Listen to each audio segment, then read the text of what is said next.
کم سے کم 3 روٹی کھاتے ہیں، 1.5 کی عقل رکھو۔ یہ وہ باتیں بتا رہا ہوں جو آج کل جھگڑے کا سبب بن رہی ہیں۔ اور ایک بات اور نکل آئی، اسلام نے یہ کہا کسی کو تکلیف مت دو۔ جہاں پہ جھگڑا ہونے کے زیادہ امکان ہوتے ہیں نا، اگر غیر مسلموں کا محلہ ہے تو بس وہیں پہ کودے گا، ہم سب ایک ہیں، ہم سب۔ ابا کا کہنا مانتا نہیں ایک ہے کہ ہمارا اسلام اور ان کا اسلام، نماز پڑھ کے نہیں آیا، ہمارا اسلام ہے۔ یہاں تو خیر ایسا، شہروں میں دیکھو انہوں نے پتھر بازی کر دی، سب کر دی، جھگڑے ختم۔ تمہیں دیکھ کے نا یار، تمہیں تو ایسا ہونا چاہیے نا، چہرے پہ داڑھی، سر پر ٹوپی، اللہ چلو نا تو تمہارے چلنے کی ادا بولے نبی نبی، کھانے کی ادا بولے نبی نبی، تمہارے پینے کی ادا بولے نبی نبی، تمہارے سونے کی ادا بولے نبی نبی، تمہاری ہر دھڑکن بولے نبی نبی، یہ ساری چیزیں بولے نبی۔ اور تمہیں دیکھ کے نا اپنے نہیں بلکہ غیر بھی کہیں واہ، جب مسلمان اتنا اچھا ہے تو ان کا اسلام کتنا اچھا ہوگا، جب قرآن پڑھنے والا اتنا اچھا تو ان کا قرآن کتنا اچھا ہوگا، نبی کا غلام اتنا اچھا تو پھر نبیوں کا امام کتنا اچھا ہوگا۔ غیر مسلموں کی لڑکی نا میک اپ کر کے سب اس طرح کر کے نظریں نیچے کر کے نکل جاؤ گے نا، انہیں بھی پتا چلے یار کوئی جا رہا ہے، دل پہ قابو رکھنے والا، ارے ہمیں شیطانوں کی طرف دیکھ ہی نہیں رہا، انہیں بھی لگے۔ ایک تاریخی ورق رکھ رہا ہوں، ایک قلعہ نا کسی سے فتح نہیں ہو رہا تھا، بھتیری قوموں نے زور لگا دیا۔ اب حضرت خالد بن ولید کچھ نوجوانوں کو لے کر کے اور اسلامی جھنڈا لیا، نوجوان صحابہ کرام تھے۔ تمہاری کیا جوانی، 20 سال کا، 25 سال کا، سمجھے، لیور کام نہیں کر رہا، کمر میں درد ہے، لیو 52 پی رہا، سمجھے، تمہاری کوئی جوانی، ساری جوانی تم نے موبائل پہ نکال دی، موبائل میں الٹا سیدھا فوٹو دے، کمرے میں الٹا اسی میں بیر آ گیا۔ اماں کہہ رہی ہے صبح کو تیری آنکھیں بڑی لال ہے، تیرا چہرہ ہے، کیا ہو گیا تجھے؟ بولا وہ رات بھر میں نے پڑھائی کری ہے، پڑھائی کری ہے، دھوکہ دے رہے ہیں اماں ابا کو، دھوکہ دے رہے ہیں۔ مگر سوچو وہ نوجوان تھے، اسلام کا جھنڈا گیا، ہنگامہ گیا، ہنگامہ، کون آ گئے؟ بولے اسلام والے مسلمان، تلواریں نکال لو سب لوگ۔ خالد بن ولید جیسا، اور وہ لوگ یار جوان تھے، جوان شیر تھے، اپنی ماں کے شیر تھے، شیر، تلواریں چمچما رہی تھی ان کی بھی۔ ان کے پادریوں نے، پادری بولتے ہیں بڑے بڑے مولانا کو، ان کے جیسے اپنے مفتی ہوتے ہیں نا، ایسے ان کے 6 لوگ آئے، سب کو روک دیا، نہیں نہیں نہیں، تمہاری ہمت نہیں ہے مسلمانوں سے لڑ لو، ایمان والے ہیں، یہ بچے پیش کر دیں، جان پیش کر دیں، مگر دین اور اسلام کو آگے رکھتے ہیں۔ کافر بولے ہم بات کریں گے ان سے، ہم پہچانیں گے۔ یہ 6 لوگ گئے بات کرنے، کہا تمہارا سپہ سالار کون ہے؟ کہا کوئی نہیں، ہم سب مزدور ہیں، ہم سپاہی ہیں دین کی۔ کہا پھر بھی کوئی؟ خالد بن ولید کی طرف اشارہ کر دیا، اچھا یہ؟ کہا سنو تم ایمان والے ہو، مسلمان ہو؟ کہا جی۔ کہا ہم تم سے لڑنا نہیں چاہتے، وہ لوگ، مگر یہ مت سمجھیو ہم بزدل ہیں، ہم لڑنے میں اتنے ہیں کہ تلواریں اگر نکال لیں تو کھانا پینا بھول جاتے ہیں۔ تو خالد بن ولید مسکرا کے بولے ہم نے تو گھٹی میں ہی یہ پیا، ہم بھی اٹھنے والے نہیں، مگر تم مسلمان ہو تو ہم تم سے لڑنے والے نہیں، ہم قلعہ تمہارے حوالے کرتے مگر شرطیں ہیں تھوڑی۔ بولے کیا؟ بولے ایک شرط یہ ہے، صبح جب سورج نکل آئے تو آپ ہمارے اس قلعے کے دروازے سے اس قلعے تک گھوڑوں سے اتر کے پیدل چلے جانا، اور پھر اس قلعے سے نکل کے ہماری جو بازار ہے، مارکیٹ ہے، اس بازار میں ہو کے یہاں تک آ جانا۔ تم تو ایمان والے ہو، اگر تمہارا کسی کا ایمان نہ پھسلے تم اپنے راستے سے نہ ہٹو تو قلعہ تمہارے حوالے ورنہ ہمارا، ہم مار دیں گے تم کو۔ خالد بن ولید بولے ٹھیک ہے چلو ایسے ہی کرو۔ وہ چلے گئے، انہوں نے آپس میں مشورہ کیا، بولے یار یہ تو بہت لڑنے والے ہیں، اتنی جلدی تو قلعہ نہیں دے دیتے، معاملہ کیا؟ کچھ لوگ بولے یہ سازش کر رہے ہیں، قلعے میں ہمیں گھیر کے مار دیں گے۔ تو خالد بن ولید بولے ہم نے بھی اپنی ماں کا دودھ پیا اور نبی کا درود ہماری گھٹی میں، اب ہم بھی تلوار چلانے میں کم نہیں ہیں، دیکھا جائے گا، بچ گئے تو غازی ہے ورنہ شہید، ہم تو کفن سر سے باندھ کے چلتے ہیں اور تو ایس ایم ایس لے کے چل لیا، کفن باندھ کے چلتے ہیں۔ رات بھر انہوں نے عبادت کی، دعا کی، فجر کی نماز پڑھی۔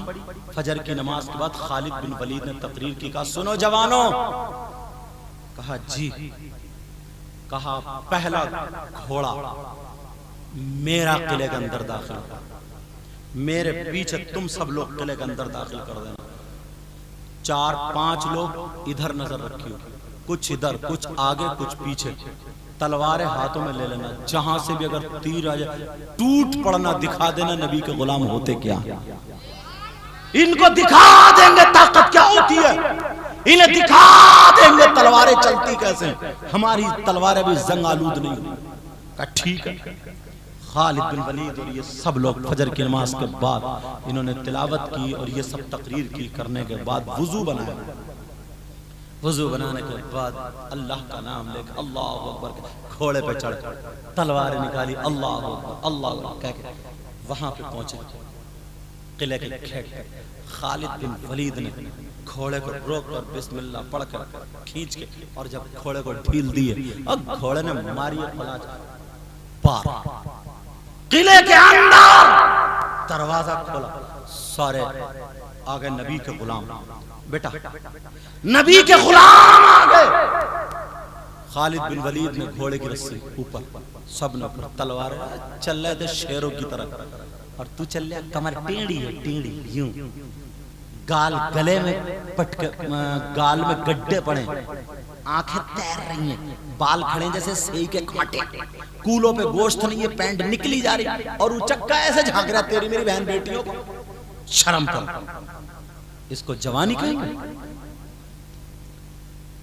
وہ جوان تھے، ہیرو تھے، ہیرو، اسلام کے ہیرو تھے، ہیرو، تلواریں نکال شانے ہلاتے ہوئے جا رہے تھے کہ کدری سے ذرا نیزے کی آواز آ جائے، تلوار آ جائے، خون تھے ان کے چہرے سرخت تھے، کوئی بچہ نہیں تھا قلعے میں، نہ تلوار نہ نیزہ، کوئی نہیں آیا، اس قلعے کے گیٹ سے اس قلعے تک پہنچ گئے۔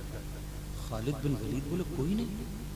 خالد بن ولید نے مورچہ گھیر لیا، کہا یہی قلعے کے گیٹ پر کھڑے رہنا، اور میں اب مارکیٹ کا جائزہ لے کے آتا ہوں، جب تک میں آ نہ جاؤں تب تک تم یہ مورچہ مت چھوڑنا، اور اگر اللہ اکبر کی آواز، نعرہ تکبیر کی آواز آ جائے تو تلوار پھر چلانا، گاجر مولی کی کاٹتے ہوئے آ جانا، گاجر مولی کی طرح کاٹتے ہوئے آ جانا، لیکن جب تک میری آواز نہ ہے، میں نہ ہوں، تمہیں یہاں سے نہیں ہلنا، یہ مورچہ نہیں چھوڑنا۔ بولے ٹھیک، کتنا کہنا مانتے تھے، آج بھائی بھائی کا کہنا نہیں مانتا، بیٹا باپ کا کہنا نہیں مانتا، بیوی شوہر کا کہنا نہیں مانتا، اور تو لے لو الگ۔ وہ وہیں پہ کھڑے ہو گئے۔ خالد بن ولید جب مارکیٹ میں گئے تو مارکیٹ میں کوئی نہیں، صرف جوان لڑکے، او بچوں ادھر دیکھو، مدرسے لے جاؤں گا پکڑ کے، 8 سال پڑھاتا ہوں تو توجہ نا۔ خالد بن ولید نے دیکھا وہاں پہ جوان جوان لڑکیاں میک اپ کر کے کھڑی کر دی، آدھے آدھے، اشارہ سمجھ رہے ہو، جسم دکھ رہے ہیں ان کے، کسی کا یہاں سے پھٹا ہوا یہ ران دکھ رہی ہے، کسی کا پیٹ پہ پھٹا ہوا ٹنڈی کے نیچے کا جسم دکھ رہا، میرے اشارے سمجھ رہے ہو، بال کسی کے وہ جوڑا، کسی کے کمپھے، فیشن، اور ان لڑکیوں کو پورا کہہ دیا تھا آج مسلمانوں کے ایمان کو بہکانا۔ بولے ہمیں نا بڑے بڑے پادری، بڑے بڑے لوگ ہمیں دیکھنے کے لیے آتے ہیں، منٹوں میں ہم ختم کر دیں گے۔ انہوں نے کہہ دیا تھا قلعہ تمہاری وجہ سے ہے، اگر غلط کام کرنا پڑے تو کر لینا۔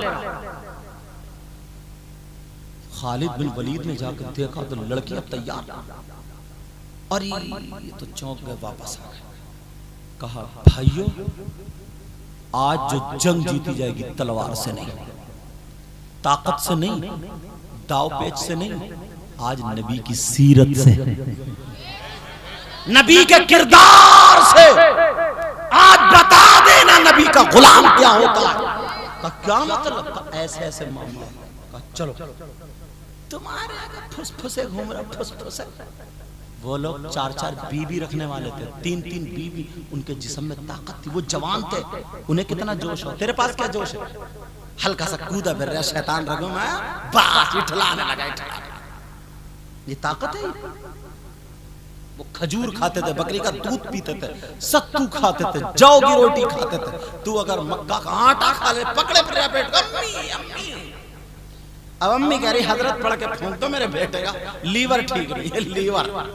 لیور وہ 20-25 سال میں تیرا لیور. مگر یہ نوجوان جن کی جوانی چھلک رہی تھی، آئے چہرے تھے ان کے، نورانیت روحانیت ساری ٹکرے. کہا ٹھیک ہے ہم نبی کے غلام ہیں. تو کیسا نبی کا غلام؟ حسین پاک کے جلسے میں، محفل میں، جلوس میں اگر جا رہا، تیری نظر ان لڑکیوں پہ پڑ رہی، وہیں پہ زیادہ کود رہے ہو. تو کربلا میں جا رہا تو ادھر گھومتا پھر رہا گدھوں کی طرح جدھر عورتیں گھوم رہی کہ کوئی ٹکرا جائے، کسی سے بات مل جائے، بس افیئر شروع. مگر سنو، وہ نوجوان خالد بن ولید نے تلوار ہاتھ میں لے لی، چلے درود شریف پڑھتے ہوئے. آئے نیچے کو نظریں، نوجوان خوبصورت، سارے صحابہ نبی کے غلام پیچھے پیچھے قدم پہ قدم رکھ رہے. لڑکیوں نے دیکھا، سیٹیاں مارنا شروع کر دی، بال ہلانا شروع کر دی. لڑکیوں نے اپنا جسم ہلانا شروع کر دی، تالی بجانا شروع کر دی. جنہیں اتنی لفٹ ملے، موقع ملا، اور جن کے پاس جوش بھی ہو، چلو طاقت نہیں ہے تو پھوکا دو قدم. جن کے پاس ساری چیزیں، مگر سب سے اوپر عشق تھا، عشق نبی. اعلی حضرت نے کہا تھا اے عشق تیرے صدقے جلنے سے چھٹے سستے، جو آگ بجھا دے گی وہ آگ لگائی. وہ چل رہے عورتوں نے تالیاں بجائی، سامنے آ گئی اپنا جسم کھول کھول کے، ایک دوسرے پہ دھکا دے رہی ہے، مذاق کر رہی ہے، ایک دوسرے کی غلط جگہ پہ ہاتھ ڈال رہی ہے، اشارہ سمجھ رہے ہو میرا، اور بہت غلط حرکتیں کر رہی تھی. مگر یہ نبی کے غلام تھے، سیٹیاں بجا رہی ہے، ان کی نظریں نیچے کو تھی، اور یہی کہتے ہوئے جا رہے تھے وہ کمال حسن. اعلی حضرت نے اس کی ترجمانی کی. کہیں سوچو یہ شعر تو وقت آئی نہیں، سمجھے؟ مفہوم ترجمانی کر اعلی حضرت نے، وہ کمال حسن حضور ہے کہ گمان نقص جہاں نہیں، یہی پھول خار سے دور ہے، یہی شمع ہے کہ دھواں نہیں. سمجھے؟ جا رہے نبی کا حسن ان کی نظروں میں تھا، نبی کا کردار ان کی نظروں میں تھا، نبی کا اخلاق ان کی رگوں میں تھا. اللہ اللہ جا رہے ہیں، وہ عورتیں تالی بجاتی رہ گئی، مگر کسی نے ایسے ترچھی نظر تک سے نہیں دیکھا، توجہ نہیں ڈالی. ہوگا کوئی ہوگا، ہمارے نبی سے زیادہ خوبصورت تھوڑی ہے. ارے ہوگا کوئی ہوگا، ہم اسلام کے چاہنے والے ہیں جہاں غیر عورت کی طرف کو دیکھنا جائز نہیں ہے. ہم وہ مسلمان ہیں، دنیا والوں کو دکھا دیں گے. وہ مسلمانوں کے بچوں سنو، وہ نوجوان جا رہے ہیں، جب نکل گئے ہاتھ سے وہاں پہنچے، وہ لڑکیاں بولی وہ جانے والوں مسلمانوں، تم نے تو نہیں دیکھا مگر ہم نے دیکھ لیا، یہ بتاؤ دنیا میں کہ ہم سے بھی زیادہ خوبصورت ہے. تو انہوں نے جواب دیا تھا نظریں نیچے کر کے، ارے ہم اس نبی کے عاشق ہیں جس کے دروازے پر سورج اور چاند خوبصورتی کی بھیک مانگا کرتے ہیں. ہم اس نبی کے غلام ہیں جن کی چوکھٹ پہ خوبصورتی دم توڑتی ہے. ارے تم کیا چیز ہو، ہماری نظروں میں کچھ نہیں ہو. ہم اس جانے جانا کے غلام ہیں جو اللہ کے بعد سب سے افضل و اعلیٰ ہے. سب سے اعلیٰ و اعلیٰ ہمارا نبی، سب سے والا و اعلیٰ ہمارا نبی. قرن و بدلی رسولوں کی ہوتی رہی پر نہ بدلے نہ بدلا ہمارا نبی.